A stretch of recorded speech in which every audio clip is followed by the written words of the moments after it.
우리에게 주신 말씀은 마태복음 28장 5절에서 10절 말씀입니다. 마태복음 28장 5절에서 10절 말씀입니다.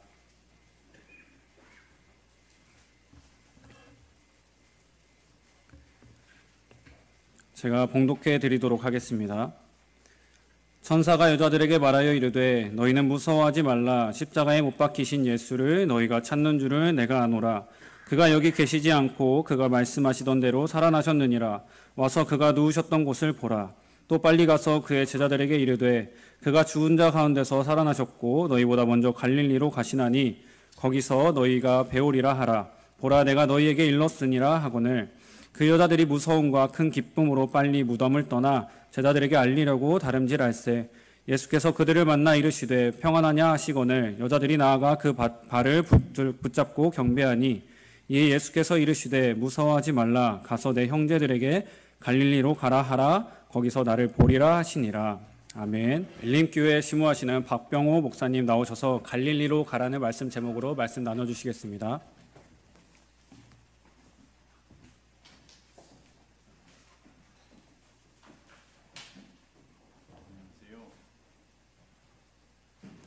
주 안에서 여러분들 만나뵙게 되어서 반갑습니다. 저는 전주 엘림교회를 심우하고 있는 박병호 목사입니다. 15년 동안 중국 천진에서 선교하다가 몇 년 전에 돌아왔습니다. 한국에 돌아와서 처음으로 이렇게 큰 교회에서 설교하게 돼서 좀 떨립니다. 하나님께서 이 시간에 저를 도와주시고 또 여러분을 도와주셔서 우리 함께 모두 하나님의 주시는 은혜 가운데 나아갈 수 있기를 소원합니다.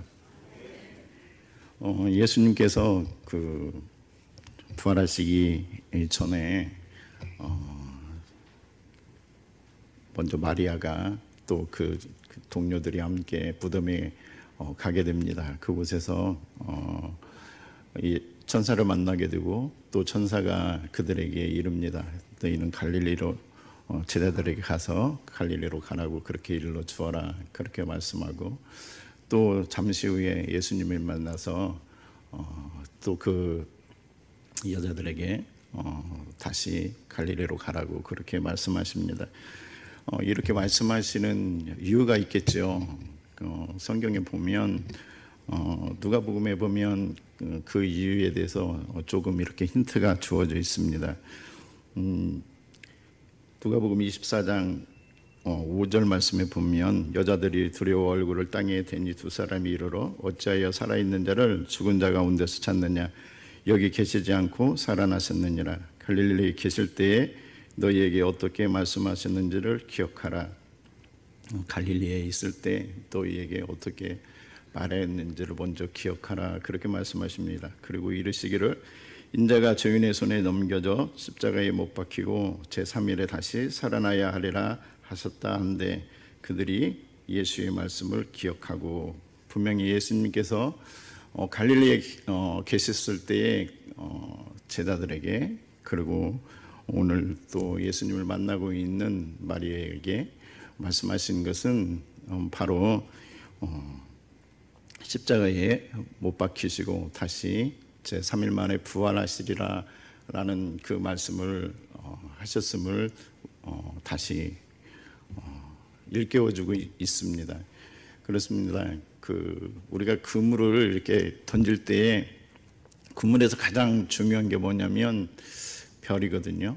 별이는 그물을 탁 던졌을 때 이렇게 잡아당기는 그 줄이 있잖아요. 그게 별이에요. 그리고 삼강오륜 할 때도 그 강자가 별이 강자거든요. 그 물고기를 잡는 어부들에게 너무나 잘 이해될 수 있는 것들이죠. 그들에게 3년 동안 가르친 모든 가르침의 그 결론은 무엇이냐면 십자가와 부활이지요. 그들에게 그것들을 가르치셨기에 제자들이 또 여기 일반 제자들도 사도유의 제자들도 분명하게 기억하고 있는 것을 볼 수 있습니다. 그래서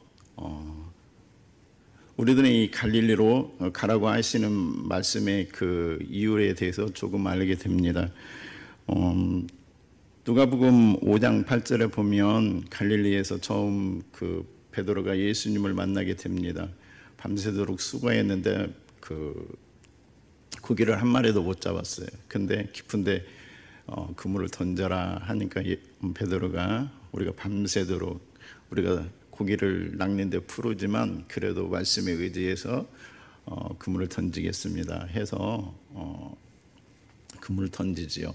그리고 나서 베드로가 예수님을 만났을 때 뭐라고 말합니까? 나를 떠나소서 나는 죄인입니다. 그 물고기를 잡게 하는 그 사건을 통해서 베드로는 예수님이 어떤 존재인지를 이미 들었고 또 그래서 그분을 또 감당할 수 없는 그런 분이시기에 그는 나는 죄인입니다. 나는 당신을 만날 수 없습니다.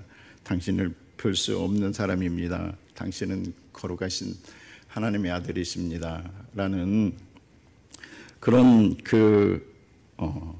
믿음이 그에게 있었기 때문에 그는 그런 고백을 하게 됩니다.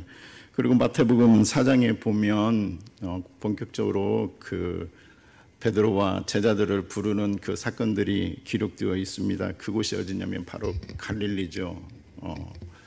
갈릴리에서 세례 요한이 그 옥에 갇히게 됐을 때 그때부터 예수님께서 갈릴리로 가십니다. 갈릴리에 가서 그때부터 회개하라 천국이 가까웠느니라 그렇게 복음을 전가하기 시작하고 또 베드로와 그 안드레를 부르시면서 나를 따라오너라 내가 사람을 낚는 어부가 되게 하리라 그렇게 말씀하십니다. 예, 그 성경의 그 병행 구절들을 살펴보고 전체를 살펴보면 결국은 제자들에게 갈릴리로 가라 하시는 것은 바로 여기에 있죠. 사람을 낚는 어부가 되게 하겠다. 하나님께서 예수님께서 그렇게 제자들을 부르시고 그들에게 무엇을 주시기 위해서 사명을 주시기 위해서 그러니까 부르심과 사명 주심은 같은 거라 볼 수 있죠. 나를 따라오너라 그렇게 말씀하시고 3년 동안 무엇을 가르치셨어요? 사람을 낚는 그 방법을 가르치셨죠. 근데 사람을 낚는 방법은 무엇으로 낚을 수 있겠습니까?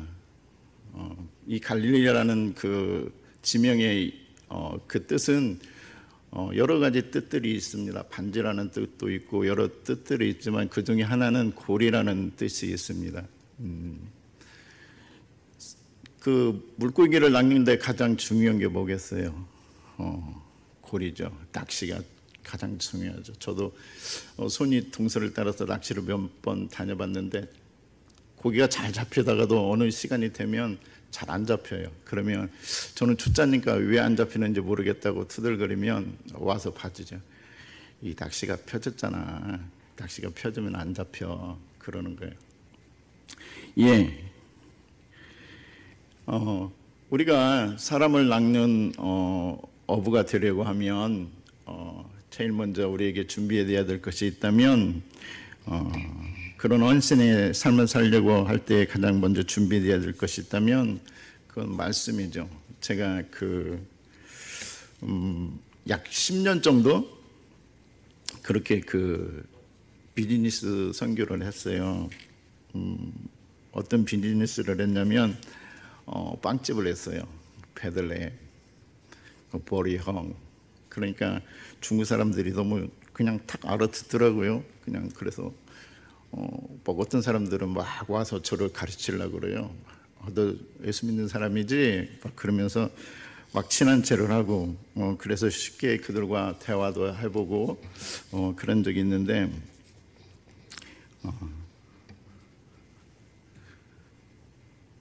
예, 그곳에서 이제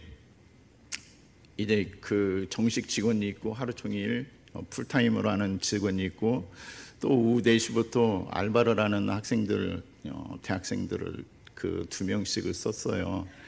그런데 신기하게 이 풀타임으로 일하는 그 직원들은 한 명도 전도를 못했어요.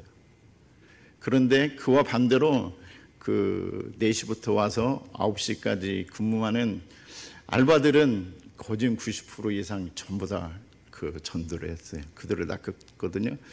근데 그 차이점이 어디에 있을까 곰곰이 생각해 봤는데 처음에는 쉽게 그 차이점을 잘 모르겠더라고요. 그래 한참을 생각해 보니까 이 말씀에 있더라고요. 그 풀타임으로 하는 애들은 계속 바빠요. 바쁘니까 물론 전도를 하는데 가볍게 그냥 깊게를 못하는 거예요. 말씀 가지고 접근을 못하는 거예요. 근데 오후 시간이 좀 많아요. 널널해요. 그러니까 이렇게 한 1개월, 2개월 이렇게 친해지기를 먼저 하고 그 다음에 그들에게 성경책을 갖다 놓고 펴고 천천히 자세히 풀어서 가르치면 그 아이들은 다 받아들이더라고요. 맞습니다. 우리가 헌신의 삶을 살려고 하면 그 헌신의 삶은 결국은 뭐겠어요? 결국 하나님께서 우리에게 원하시는 것은 천국 복음을 그들에게 전해서 그들에게 무엇을 주는 거예요? 예수 그리스도의 생명을 주는 거예요. 예수 그리스도의 생명, 그 영생의 생명을 주게 하는 거죠. 그러니까 우리가 그 사람을 낚는 어부가 되려고 하면 첫째로 그 말씀에 집중해야 되는데 그 말씀의 그 핵심 포인트는 별이는 뭐냐면 결국 십자가와 부활이에요. 여러분 제자들이 부활하고 나서도 계속해서 예수님이 살아나셨는데도 무엇을 어려워했어요? 예수님께서 살아나신 것을 믿는 것을 힘들어했어요. 베드로는 마태복음 16장 16절에서 예수님은 하나님의 아들이요 살아계신 하나님의 아들이요 그리스도입니다. 그렇게 저는 그리스도시 살아계신 하나님의 아들입니다. 그렇게 고백을 하지만 마지막까지 뭐 하고 있어요? 계속 이 땅의 일들을 바라보고 있어요. 그래서 16장에서도 예수님께 구중을 듣지만 또 마지막에도 가면 사도행전 1장에 와서도 역시 또 묻잖아요. 이때니까 이때 우리 이스라엘 나라가 회복되겠습니까? 계속해서 거기에 집중하고 있어요. 그게 왜 그럴까요? 이 부활에 대한 문제 때문에 그렇죠. 여러분 부활이 믿어지세요? 정말로 믿어지세요? 부활을 믿는다는 건 정말 사람의 머리로는 힘든 거죠. 하나님께서 도와주셔야 되만 믿을 수 있는 거죠. 여기에 대한 확신이 없으면은요, 십자가는 누구나 막 바랄 수 있어요. 근데 무엇은 힘들어요? 부활은 힘들어요. 여러분 성경이 무엇으로 시작해서 무엇으로 끝나요? 제가 인연들을 이렇게 좀 상대해 볼 수 있는 기회가 있었는데 신천지를 상대해 볼 수 있었는데 그래서 요한계시록을 좀 공부를 좀 깊게 했어요. 그러다 보니까 몇 번 요한계시록을 통독하다 보니까 딱 하나 이렇게 레이더에 걸리는 게 있었어요. 그게 뭐였냐면 생명나무였어요. 그 생명나무 이야기가 요한계시록 2장에부터 나오거든요. 어디에 나올까요? 에베소서 교회에게 편지한 그 편지글에 나와요. 그 생명나무 이야기가 왜 나올까요? 너희가 이기고 승리하면 내가 생명나무 열매를 먹어 먹게 하리라. 먹게 하리라. 그게 처음 어디에 있었죠? 창세기에 있었잖아요. 우리는 선악과는 자주 언급하지만 무엇을 언급 안 해요? 생명나무를 잘 언급 안 해요. 에덴 동산에는 중요한 나무가 두 종류가 있었잖아요. 선악과하고 생명나무예요. 그래서 하나님께서 우리에게 약속하신 게 뭐냐면 마지막 그 요한계시록 22장에 가면 생명나무예요. 내가 생명나무의 열매를 먹게 해주리라. 거룩한 성 예루살렘에 들어갈 권세와 생명나무에 참여할 권세를 주겠다. 무려 3군데의 생명나무 이야기가 나와요. 예수님께서 곳곳에서 우리에게 생명을 이야기하시고 그 생명은 무엇이라고 말씀하세요? 영생을 이야기했어요. 영생. 그래, 우리가 사람을 낚는 어부가 들어가면 이 예수님께서 말씀하신 십자가의 부활에, 이 십자가 사건과 부활에 대해서 분명해야 돼요. 이게 우리에게 있어서 사람을 낚을 수 있는 별이와 같은 거고요, 사람을 낚을 수 있는 고리와 같은 거예요. 낚싯바늘과 같은 거예요. 이것이 없으면 우리가 진정으로 헌신의 삶들을 살 수가 없습니다. 두 번째로 사람을 낚는 어부가 되려면 기도의 사람이 되어야 되죠. 에스겔 36장 36절에 이렇게 하나님께서 예수에게 말씀하십니다. 너희 사방에 남은 이방 사람이 나 여호와가 무너진 곳을 건축하며 황폐한 자리에 심은 줄을 알리라. 나 여호와가 말하였으니 이루리라. 주 여호와께서 이같이 말씀하셨느니라. 그래도 이스라엘 족속이 이같이 자기들에게 이루어 주기를 내게 구하여야 할지니라. 하나님의 약속이 있어도요, 뭐가 필요로 하고 있어요? 우리에게 기도하시라고요. 기도하라고. 그걸 이루어 주라고 기도하라고. 그래서 예수님께서도 육신으로 계셨을 때 히브리서 5장 7절에 뭐라고 말씀하시고 계냐면, 그는 육체에 계실 때에 자기를 죽음에서 능히 구원하실 이에게 심한 통곡과 눈물로 간구와 소원을 올렸고 그의 경건하심으로 말미암아 들으심을 얻었느니라. 그가 아들임에서도 받으신 고난으로 순종함을 배워서 온전하게 되셨은즉 자기에게 순종하는 모든 자에게 영원한 구원이 되시고 하나님께 멜기세덱의 반차를 따른 대제사장이라 칭함을 받으셨느니라. 예수님께서도 뭐 하여야 됐어요? 기도하여야 됐어요. 왜요? 하나님이 주권자이시기 때문에 그래요. 하나님은 유일하신 주권자세요. 하나님은 만왕의 왕이세요. 하나님은 만주의 주세요. 하나님께서 우리에게 기도하라 하시면 하나님과 교통하기 위함이에요. 여러분도 자녀들 기르시겠지만 용돈 한 번도 안 돌아가고 지 스스로만 막 사는 애 보면 이뻐요, 안 이뻐요? 그냥 별로잖아요. 그냥 그래도 와서 자꾸 아빠 달라고 그러고 엄마 달라고 그러고 와서 주물러주고 막 이렇게 하면서 좀 나한테 뜯어가려고 그러고 그렇게 해야 좀 아빠 노릇할 마음 들고 엄마 노릇할 마음 들잖아요. 하나님도 마찬가지세요. 결국 우리에게 무엇을 주고 싶으세요. 근데 그냥 주면 그 아들이 알까요, 모를까요? 그냥 주면은요, 애들 버려요. 제가 그 해전교회 출신인데 저와 친하게 청년부 활동했던 그 청년 중에 하나가 이제 커서 의사가 됐는데 가끔짝 이런 말을 해요. 자기는 이렇게 자랄 때 형 그 입었던 옷만 입고 막 그래서 신경질 나서 너무나 서러웠대요. 그래서 자기가 이제 치과 의사 하니까 좀 돈 좀 만지잖아요. 그래서 그 자녀들한테 그냥 마음껏 해줬대요. 근데 결과는요, 내가 원하던 결과물이 안 나오더라, 그거예요. 왜 그럴까요? 몰라요, 고마운지를요. 진짜 고마운지를 몰라요. 제가 10년 동안 이렇게 빵을 열심히 만들었는데요, 우리 아이들은요, 방학 때 돼도요, 새벽부터 일하는데도요, 아빠 엄마가 도와달라고 하지 않으면요 한 번도 안 도와줘요. 진짜로 한 번도 안 도와줘요.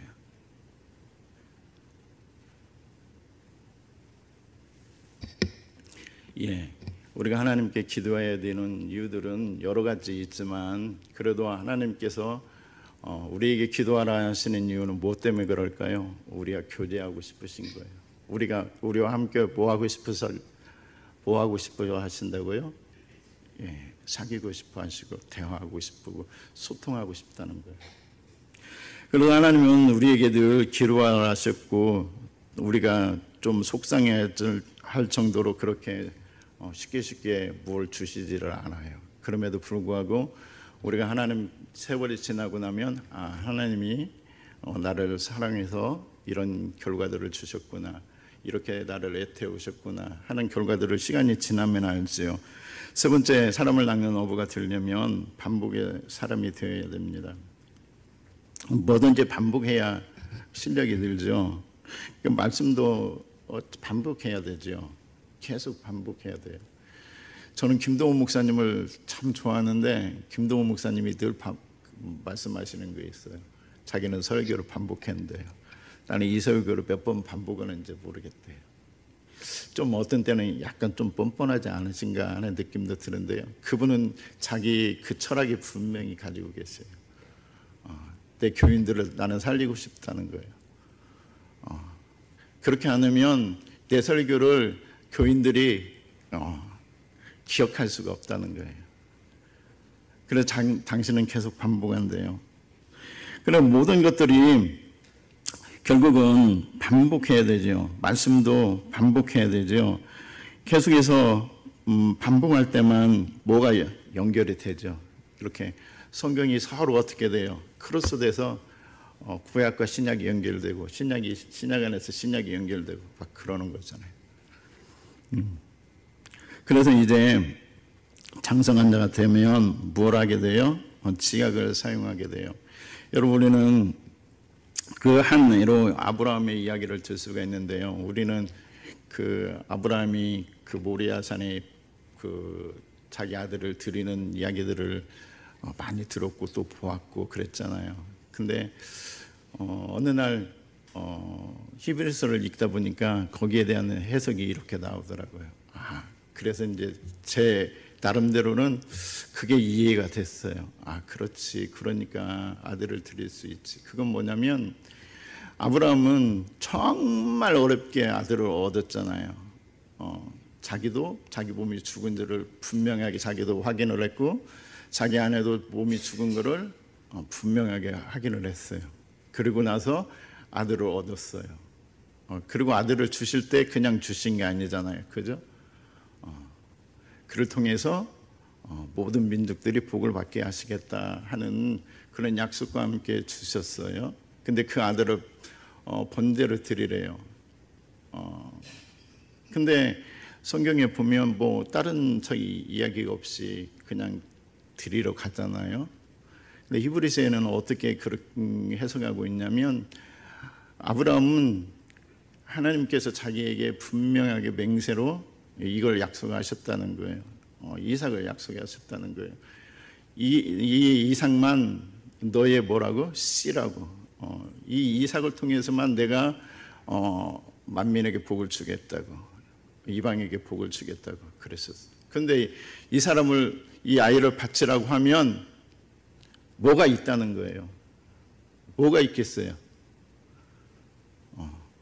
다시 하나님께서 살리시겠다는 거기에 뭐가 이르렀어요? 자기 생각이 이르렀어요. 무엇의 결과일까요? 하나님 앞에서 계속해서 훈련받은 반복의 결과죠. 성경을 계속 읽어야 되는 이유가 어디에 있을까요? 그렇게 크로스 되는 지점을 찾아 만나게 될 때 내 믿음이 어떻게 돼요? 자라게 돼요. 내 믿음이 어떻게 돼요? 더 강화돼요. 그리고 행복하잖아요. 그럼 내가 정말 행복하면 뭐도 바칠 수 있어요. 목숨도 바칠 수 있어요. 또 기도에 반복의 사람이 되어야 되죠. 예수님께서도 기도에 반복하셨잖아요. 성경에는 3번 반복했다 그랬는데요. 예수님은 3번 반복하셨어요. 같은 기도를요. 그러면 우리들은 몇 번쯤 반복해야 응답이 될까요? 어떤 교회에서는 이런 운동을 한대요. 교회가 이제 연세들이 많으니까 말씀을 어떻게 하면 더 기억하고 반복하는 삶을 살 수 있을까 하다가 목사님이 아이디어를 하나 냈는데, 이게 계수기 있잖아요. 수동은 누르면 하나씩 숫자가 딱딱 올라가잖아요. 그 계수기를 하나씩 다 목사님이 사서 주시고 그 주일에 하나 주제 요절을 준대요. 그리고 나서 뭐 하라고? 우리는 그 황소로 하나님께 번제드릴 수 없으니까 우리는 뭐로 번제드립시다. 하나님의 말씀을 선포하는 걸로 번제를 드립시다. 그래서 뭐를 하게 해요? 이 1000번을 뚝딱이를 하게 하는 게 일주일 내 다른 거 말고 한 구절만. 그래서 몇 번? 1000번. 그 목사님이 이렇게 어느 날 이렇게 시장에 이렇게 지나가다 보면 뭐 이거 하고 있는 사람 보면 자기 성도님들이 이걸 하고 있대요. 목사님이 그 똑딱이를 주면서 하시는 말씀이 절대로 하나님 말씀 외우면 안 돼요. 그러고 드렸대요. 근데 이제 나이 드신 성도들이 뭐라 할까요? 목사님, 내가 이거 절대 안 외우려고 그랬는데요. 그냥 저절로 외워지는데 어떻게 해야 돼요? 여러분, 또 기도도 역시 마찬가지예요. 요즘에는 병을 위해서 기도하는 사람들 그렇게 별로 없지요. 근데 병을 위해서도 어떻게 해야 돼요? 기도해야 돼요. 몇 번 기도해야 될까요? 한 번 기도하면 들어줄까요? 여러분 병을 위해서 기도해 보셨죠? 몇 번 할 때 기도가 응답하던가요? 막 머리 아파서 기도를 했어요. 몇 번 하니까 기도 응답이 됐어요? 대부분 하다 말지요. 그 중에는 물론 하나님께서 고쳐주시고 응답을 받는 분들도 계시죠. 기도도 역시 마찬가지예요. 반복해야 돼요. 여러분, 이 병 낫는데 기도하는 데는 별로 이렇게 감이 잘 안 오잖아요. 그런데 귀신 들린 사람들 한 번씩 만나보세요. 여러분, 여러분들 예수님의 이름으로 쫓아내실 수 있으세요? 겁없이 한번 그 사람들 상대해 볼 수 있으세요? 쉽지 않죠. 귀신 들린 사람들 저기 옆에 가면 막 쭈삣 그 감각도 오잖아요. 근데 그 사역하시는 분들 이야기를 들어보면은요, 이구동성으로 하는 말이 뭐예요? 밤새도록 해도 안 나간대요. 초기 사역자들 특히 밤새도록 해도 안 되고요. 겨우 해가지고 쫓아냈어요. 근데 다음날 가면요, 도루묵이 돼요. 그래서 내가 이 일을 외워야 되나 하는 그런 자괴감에 빠질 때도 있대요. 근데요, 그것을 계속 하다 보면은요, 방법을 찾게 된대요. 그 기도에 뭐가 생기고요? 또 파워도 생기고요. 또 하나님께서 지혜를 주신대요. 하나님 말씀으로 이렇게 귀신들을 제어할 수 있는 그런 지혜도 주셔요. 능력과 지혜를 함께 해주세요. 그래서 사람을 낳는 어부가 되려면 반복의 사람이 되어야 되고요. 네 번째는 약속의 사람이 돼야죠. 어떤 약속이 하나님 앞에서 가장 중요할까요? 가정을 이루라는 그 약속이 가장 중요하지 않을까요? 요즘에 저도 큰 아이들이 30살, 29살인데 저희들의 머리가 아픈 게 뭐냐면 애들 결혼 문제죠. 결혼을 안 하려고 그래요. 막 늦추려고 그래요. 그래서 30살 넘으면 이제 우리 아는 체 하지 말자 그래요. 그리고 저는 아이들 데리고 기도할 때 항상 뭐라고 기도하냐면 하나님 아들들 때라나 낳게 해 주시옵소서 막 기도를 해요. 그러면 어린 반푼도 없는 소리 하지 말라고 막 그래요. 근데 어느 날 제 기도가 먹히고 있다는 걸 언제 아냐면요, 무슨 일이 딱 생겼어요. 그러면 뭐라고 저한테 공격하냐면, 아빠 그렇게 하면 아들들 따라나 어림도 없어 그러는 거예요. 딱 겉으로는 막 반항을 해도요, 내 기도가 먹히고 있구나 그런 느낌이 들어요. 예, 아무튼 가정을 이루는 것이 하나님 앞에서 지켜야 될 약속 중에 가장 중요한 약속이라고 저는 생각합니다. 생육하고 번성하고 땅에 충만하는 거, 그게 중요하죠. 그렇습니다. 여러분, 아랍의 한 금혼시가는 그런 가정이 있었답니다. 그래서 여 기자가 가서 그 여자분한테 물었대요. 어떻게 그렇게 50년이나 해를 수 있었어요? 그러니까 그분이 빙긋 웃으시면서 그 비결을 가르쳐 주시더래요. 그 비결이 뭔지 아세요?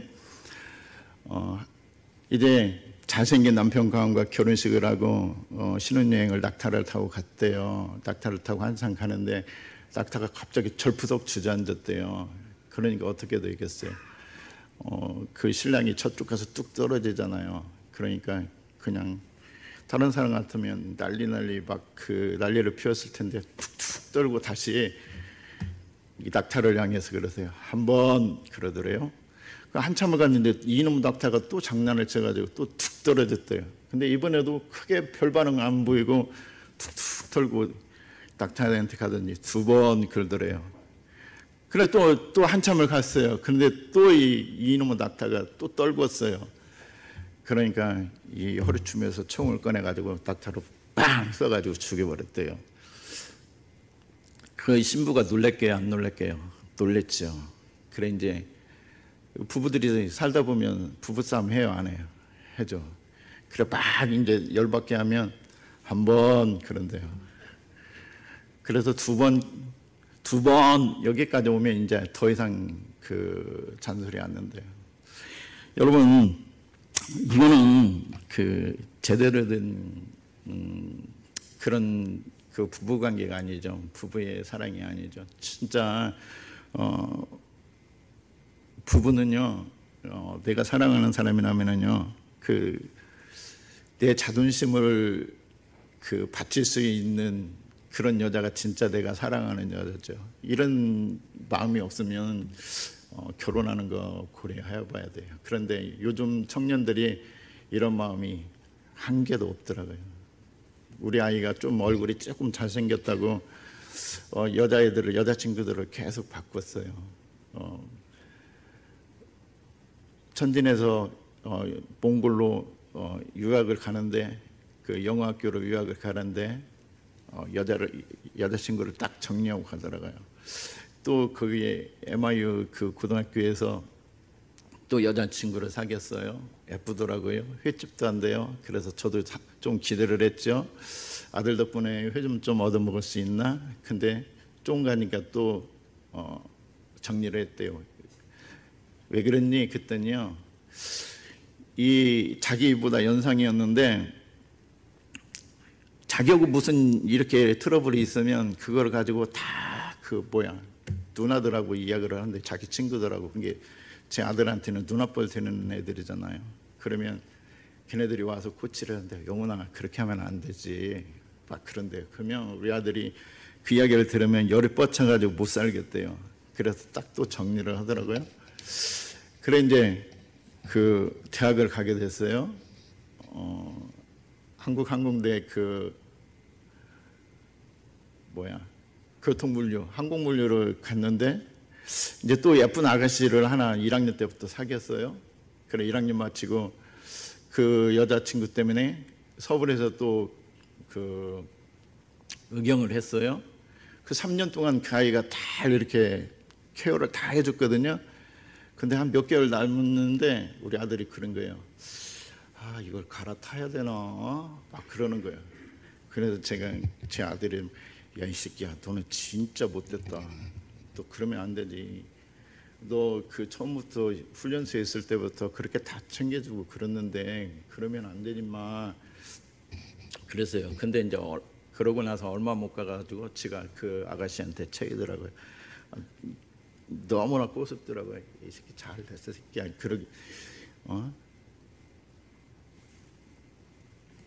예. 어쨌든 가정을 이루는 것이 하나님 앞에서 많은 약속들 가운데 그 약속을 지키는 것이 가장 중요하다고 생각합니다. 가정을 지키려면 뭐가 필요하겠어요?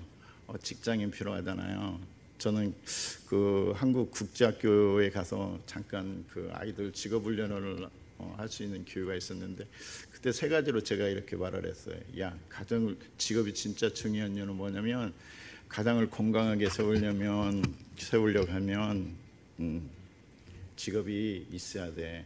그러니까 직업을 꼭 지금도 중고등학교 학생들 때부터 생각하라. 내가 무엇을, 어떤 직업을 가져야 되는지 생각하라. 그게 첫 번째, 내 가정을 살릴 수 있는 게 직업의 유익이다. 두 번째는 이웃과 함께 살 수 있다. 이웃을 구제하면서 살 수 있으면 더 좋다. 그러면서 제가 그 처음 중국에 가서 1년도 반년 지난 것 같아요. 반년 지나고 나서 그 다음 학기에 아이들을 학교에 보낼 수가 없었어요. 중국에는 좀 학비가 좀 비싸거든요. 그것도 한국 학교여가지고 굉장히 비쌌어요. 그래서 아이들을 못 보내고 중국 학교로 보내려고 이제 애들 그 중국어 푸다우로 시키고 그 과외를 시키고 그랬거든요. 한 학기 그랬죠. 좀 힘들었죠, 마음적으로. 그랬는데 이제 제가 그 제과점을 하면서 이제 흑자가 생겨나기 시작했을 때요. 이제 처음으로 한국 돈 한 300만 원 정도 이렇게 모아졌다고 아내가 저한테 이야기하더라고요. 근데 그때 마침 제가 그 제 비자를 처리해 주던 그 남자 집사님이 오셨는데, 그때 마침 저기 이혼을 하고 막 여자 집사님은 한국 들어가고 애들도 들어가야 되는데 애들이 3명인데 학교에서 전학증을 안 떼준대요. 왜냐 그랬더니 학비가 좀 밀렸대요. 얼마나 좀 밀렸어요? 그랬더니 한 300만 원 밀렸대. 그 아내하고 상의도 않고 그러면 제가 해드릴게요. 그리고 기분 좋게 했는데 뒤돌아가가지고 아내한테 엄청 깨졌죠. 근데 그래도 아내한테 깨져도 기분이 좋더라고요. 어쨌든 내가 직업이 있어야 다른 사람들과 함께 서로 상생의 삶들을 살 수가 있어요. 그 세 번째는 뭐냐면 내 꿈을 정말 이룰 수 있거든요. 그때 제가 그 학생들을 그랬어요. 나는 사실은 선교사다. 내 꿈은 선교사다. 그런데 너희들도 잘 알다시피 중국에서 선교하는 거 어렵지 않니? 정말 힘들다는 거 그냥 전부 다 아니까. 그런데도 불구하고 나는 이 일을 통해서 내가 정말로 하고 싶은 일을 할 수 있단다. 중국 형제들을 도울 수도 있고, 또 중국은 이런 교회가 없잖아요. 다 그 아파트 렌트해서 대부분 하거든요. 렌트비도 계속 대줄 수도 있고, 또 뭐 제가 좀 더 하나 이렇게 해서 해주고 기술도 배워주고 그렇게 해서 그들이 교회를 세워나갈 수 있도록, 자립할 수 있도록 그런 일들을 직업을 통해서 할 수 있었습니다. 그러니까 우리가 약속의 사람이 되려고 한다면 이 가정과 직장에서 내가 하나님 앞에서 말씀의 사람으로, 기도의 사람으로 그렇게 세워지지 아니한다면 함께 살아갈 수가 없지요. 마지막으로 통합의 사람이 되어야 되는데요. 이 탁월함은 그 통합에서 나오죠. 모든 것들이 그러잖아요. 빵도요, 기술을 좀 잘 만들려고 하면은요, 유명한 빵집들은요, 기술을 안 걸어요. 기본적으로 2개, 3개, 3개는 기술을 걸어야 돼요. 3가지 기술은 걸어야 다른 집과 그 차별이 돼요. 예, 우리는 성경에서 베드로가 어떤 사람인지를 우리는 잘 알잖아요. 베드로는 뭐 급해서 자기 신앙 고백도 막 하지만 또 조금 약간 그 지식적으로 조금 그러니까 실수도 많이 하고, 그런데도 불구하고 성경에 보면 이 베드로가 어떻게 이렇게 자기 성장을 이루고 자기 통합을 이루어가는 것을 볼 수가 있어요. 갈라디아서 2장 11절에 보면 게바가 안디옥에 이르렀을 때 책망받을 일이 있기로 내가 그를 책망하여 대면하여 책망하였노라 그랬어요. 누가요? 바울이 베드로를 책망을 했대요. 이 교회의 대장 아니에요. 그냥 바울은 변방인이잖아요. 어떻게 보면은요. 근데 누구를 책망을 해요? 바울이 게바를 책망을 해요. 왜 책망했냐면 야고보교에서 온 어떤 애들이 이러기 전에 게바가 이방인과 함께 먹다가 그들이 오매 그가 할례자들을 두려워하며 떠나 물러가매 그랬어요. 처음 초창기에 그 신앙이 이렇게 교회가 이렇게 세워져 갈 때에 가장 큰 문제들은 누구였냐면 유대교에 있다가 믿는 신자들이었어요. 그들에게 가장 큰 문제는 할례 문제였어요. 그들이 왜 그렇게 그 교회의 문제였냐면 그들은 다 기득권자들이었기 때문에 그래요. 제자들은 전부 다 변방 출신이잖아요. 갈릴리 출신이잖아요. 갈릴리 출신은 저 북부잖아요. 중부는 사마리아, 남부는 예루살렘. 그리고 그쪽에는 어디하고 연결되어 있어요? 이방하고 연결되어 있어요. 그래서 그들과 함께 사는 사람들이 대부분이 이방인들이었어요. 그러니까 이스라엘 사람들이 그들을 좀 인정해 줄까요? 아니요, 좀 인정 안 해줘요. 그런데도 불구하고 바울은 게바를 책망을 해요. 왜냐하면 바울은 뭐가 분명한 사람이에요? 구약 말씀에 분명하기 때문에 그래요. 구약을 알고 있기 때문에 예수 그리스도께서 다시 새 계약을, 새 언약을 맺으셨을 때 그것과 구약과 신약이 뭐가 돼요? 통합이 되기 때문에 그래요. 그래서 바울은 그렇게 분명할 수 있었어요. 그래서 게바를 뭐라고 하죠. 그리고 한 가지 또 나타나는 것은 사도행전 9장 43절에 보면 베드로가 요바에 여러 날 있어 시몬이라 하는 무드장이 집에서 머무니라 그랬어요. 그게 3번이나 나오죠. 거기 무드장이 집에 있다 하는 것이 고넬료의 집에 가기 전에 그 무드장이 집에 있었어요. 무드장이는 어떤 사람이에요? 가죽을 벗겨서 가죽을 가공해서 물건을 만들어서 파는 사람이에요. 그 시대에 여자들에게는 남편들에게 이혼을 청구할 권리가 무시됐어요. 그런데 딱 한 가지 자기 권리를 주장할 수 있었던 게 뭐냐면 바로 이렇게 부정한 일을 하는 사람과 어떻게 하는 사람, 교제하는 사람, 그런 남편이라면, 그들과 함께 교통하는 남편이라면 이혼을 해달라고 청구할 수 있었어요. 근데 그가 그 무드장이 시몬의 집에 있는 거예요. 그리고 그 다음에 고넬료 집에 이렇게 가잖아요. 그때도 뭐라고 사도행전 10장 28절에 말하고 있냐면 유대인으로서 이방인과 교제하며 가까이 하는 것이 율법인 줄도 너희도 알거니와. 이방인들과 교제하는 게 유대인들에게는 율법이에요. 특히나 누구? 무드장이 시몬과 같은 사람과 교제를 하면 그는 유대인으로서 법을 어기는 거예요. 그러니까 이방인들과 함께 밥을 먹다가 그 유대인들이 오니까 어떻게 할 수밖에 없겠어요? 자리를 피할 수밖에 없죠.